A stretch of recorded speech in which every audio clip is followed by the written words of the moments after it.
Hallo und damit herzlich willkommen zu meinem neuen Ratgeber.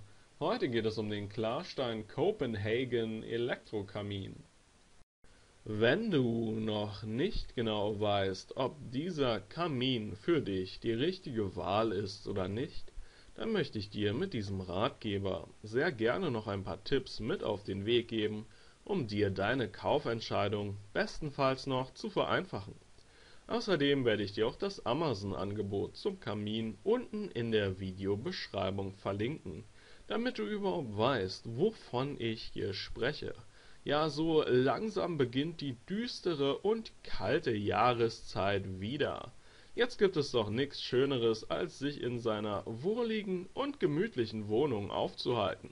Mit einem Kamin lässt sich das romantische Ambiente noch besser verstärken.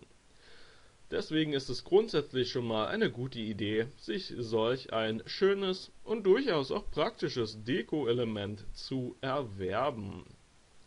Bei diesem Kamin hier hat mir vor allem das Preis-Leistungs-Verhältnis sehr gut gefallen. Worauf sollte man hierbei achten, wenn man sich einen Kamin anschafft? Nun ja, vor allem der Energieverbrauch ist natürlich unglaublich wichtig, denn machen wir uns nichts vor, hier gibt es auch immer Fixkosten zu beachten. Das ist nicht wie ein Tisch, den du dir irgendwo hinstellst, sondern hier muss man schon ein bisschen mehr beachten und das ist wirklich ein sehr wichtiger Tipp an dieser Stelle. Deswegen sollte unter anderem darauf geachtet werden, dass der Grundpreis vom Kamin nicht zu hoch ist, und ich bin der Ansicht, dass das hier definitiv fair ist, aber gar keine Frage.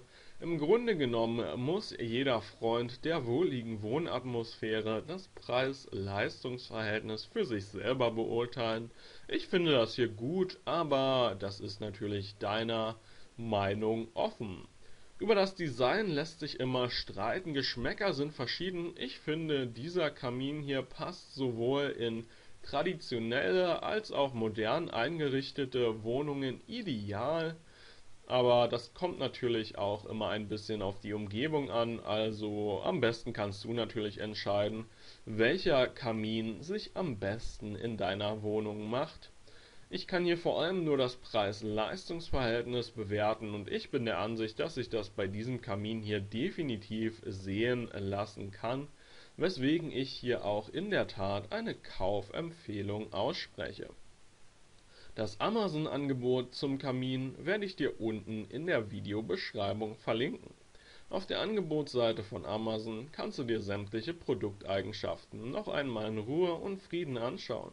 Außerdem wartet dort auch schon die eine oder andere Kundenrezension auf dich. Ich bedanke mich für deine Aufmerksamkeit, hoffe sehr, dass ich dir weiterhelfen konnte und wünsche dir einen wundervollen Tag. Alles Gute, ciao.